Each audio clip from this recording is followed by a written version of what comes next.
What do you regret most in your life?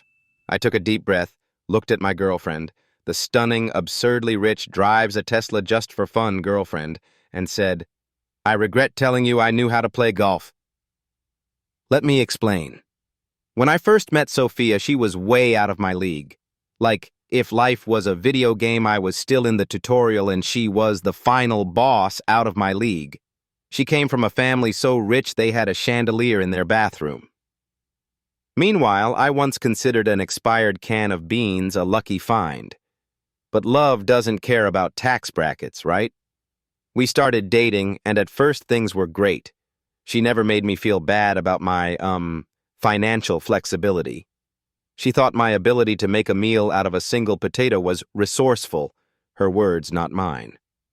But then one day she casually mentioned that her family loved golf. Now, a smart man would have admitted he'd never even held a golf club. But I am not a smart man. Instead, I panicked and said, "Oh yeah, I love golf.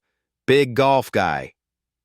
Which is how I found myself at the Oakwood Elite Country Club, a place so fancy that the golf carts had air conditioning. Dressed in an outfit that cost more than my entire life, I stood there gripping a club while Sophia's father, who looked like he personally owned 3 oil companies, watched me like a hawk. I swung. I missed. I swung again. I missed again. At this point, Sophia's dad started squinting at me. Her mom whispered something about poor posture. My palms were sweating. I needed to prove myself. So I swung with everything I had. And that's when my club flew out of my hands, did 3 cartwheels in the air, and landed directly in the golf cart windshield. Silence. Then Sophia's dad slowly turned to me and said, "Son, have you ever played golf before?"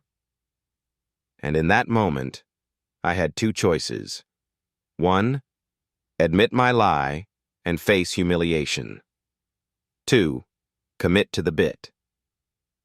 I cleared my throat and said, "Not this kind of golf."